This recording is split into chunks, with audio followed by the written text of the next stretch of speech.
I had no idea how many subscribers I had in India and Pakistan until I started picking lever locks.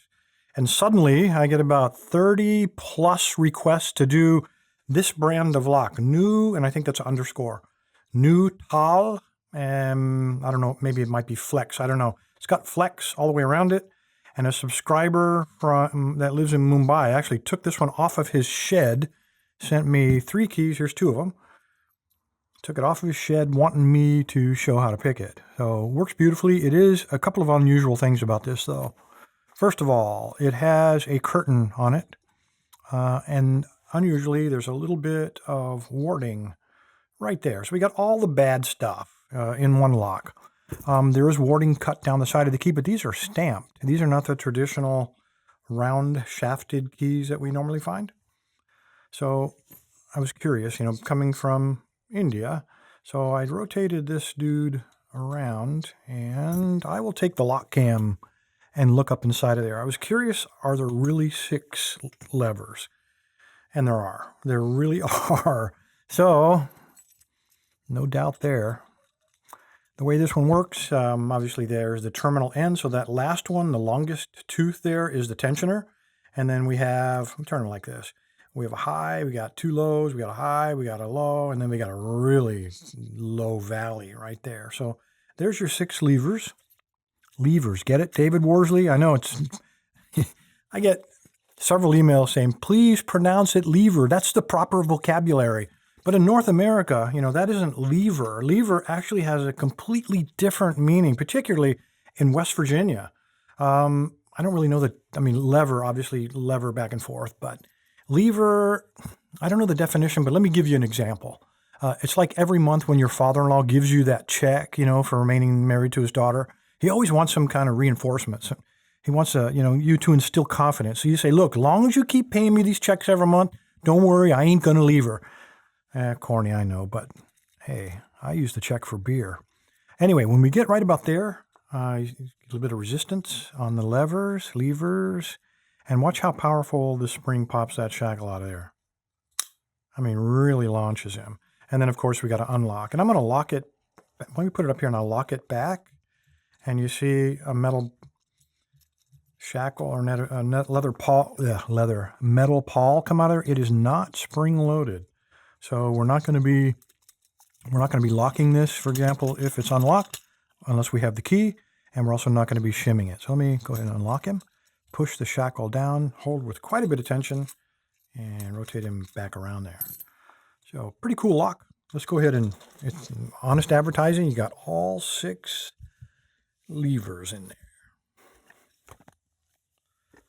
See if we can get it picked. A couple ways to tension this, though. Let me cover that just very briefly. Let me line this up correctly. The first way, and the way I have picked this using 2 wires. So you find one that fits into the keyway, and not coincidentally, this wire is about the same length as the terminal end. So when you slide that in there and rotate it, you can actually tension the lock using a wire, and then bend them down out of your way and slide another wire in the top and pick it normally.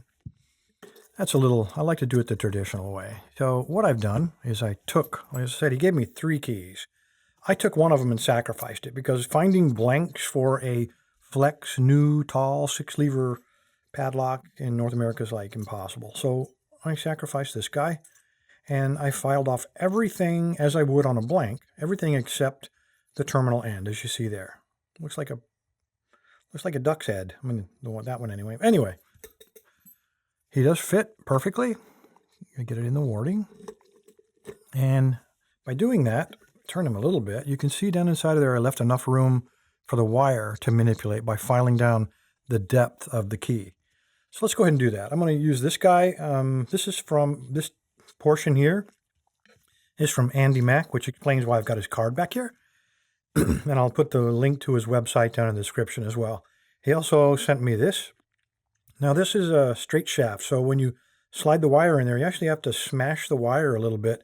So when you tighten these 2 little screws, they tighten up on the flattened part. So when you turn this, that wire doesn't twist. That's the last thing you want, is to lose track of where the tip of this is pointed inside of the lock. Because then if it gets stuck, you're never going to get it out. So I just smashed it with a hammer, stuck it in there, tightened it up, and I keep it aligned with the black grub screw there. That's where the tip is always going to be pointing. So let's go ahead and see if I can pick this thing and quit flapping my lips and telling corny jokes. All right, I am going to reach, let me reach under the camera, kind of an odd angle. See if I can do it like that. All right, the wire's free. I'm putting moderate tension on this. I will tell you that a couple of these levers do have false gates, so you got to be a little careful. I think that was either a false gate or we found the right notch. I'm really not sure. Just keep going. There's a little bit deeper fault set, so that tells me the first one was not a false gate, but the second one might have been. Just tiny little movements.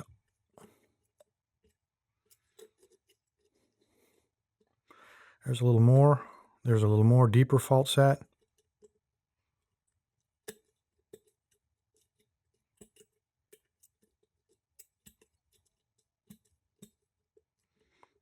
Just tiny movements, and you should eventually fall without too much tension. If you put too much tension and you overlift, you're probably going to find that false gate in the first couple of seconds. But if you keep light tension and use small movements, chances are you'll slide right past that false gate, he says.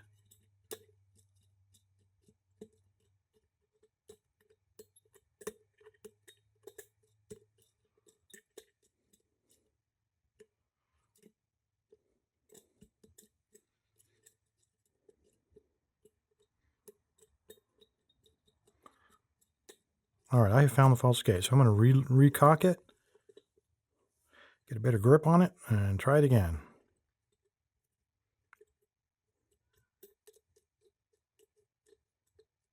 There's that false gate again, darn it. I'll bet you.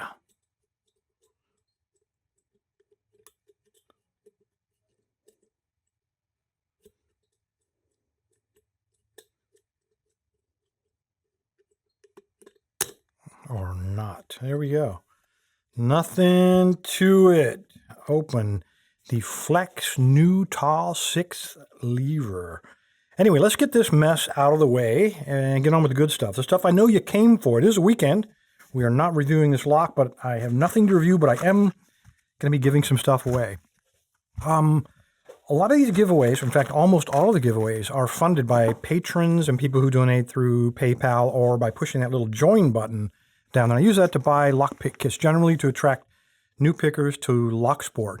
Every once in a while, like today, stuff gets donated by a major company. And this is learnlockpicking.com. They've been very generous with donating some stuff. But this week, when they sent this, it was inside of the bag, and I read it, and it said, Lab Pick Set Mini. And I thought, I don't think I have ever reviewed this. So ripped it open and was really excited. But the more I looked at this, the more I realized that I have reviewed this back in video 850 something, quite a while ago, more than 2 years ago. So I knew it looked familiar as soon as I opened up the packet. So if you want to see the review, again, I'll put the review of this pick set down in the description.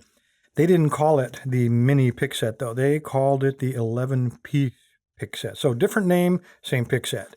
This will be, well, actually the two giveaways are going to be identical. It's going to be the mini or the 11-piece pick set. I'm also going to throw in some other stuff.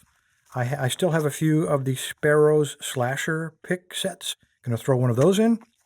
And the Sparrows complete set of top of the keyway, the heavy bar, as well as the flat 5. So all of that's going to go along with one of these guys. And now this, that's already open, is we have two different challenge locks here. And I want to show you the difference. You guys I've shown these before, but I've never really held two of them side by side. So here, this is the challenge lock, and you see this one is 6 pins. And if you take a look at that keyway, fairly open. So perfect lock for beginners to pin these up progressively. And then we have the other giveaway, again, identical in every way except different lock. This one is the Ultimate Adversary. So a little bit more advanced lock for a couple reasons. Let me get them open, and I'll show you why. Set them off to the side. Now, again, you hold them side by side. You notice a little bit of difference in depth because we've got 7 pins on this guy And when you look at the keyway, again, hold them up to the challenge lock, and I think you'll see very quickly that the ultimate adversary lock is quite a bit more paracentric. So again, you're learning lockpicking. You're going to have to start with something fairly wide open, and after you get the feel, you develop some finesse about how to move your pick around inside of there, around the warding, then you really want to go with something like this. Anyway, these are the 2 giveaways. All you got to do, there is the website. In the middle of the homepage, there's a big purple button that says Weekend Giveaway. Click on it, guys. That's all you got to do. Register, and with a little bit of luck, you'll be one of the 2 guys that my webmaster picks next Saturday to win this cool stuff. Anyway, guys, appreciate your time. Stay safe, stay legal. And you guys in Mumbai, if you got any more of these Leever locks, please send them. They're dang near impossible to find here in North America. Appreciate it, guys. If you like the idea of growing the lock sport community, please consider supporting the Lock Lab by either becoming a Patreon or clicking the join button below.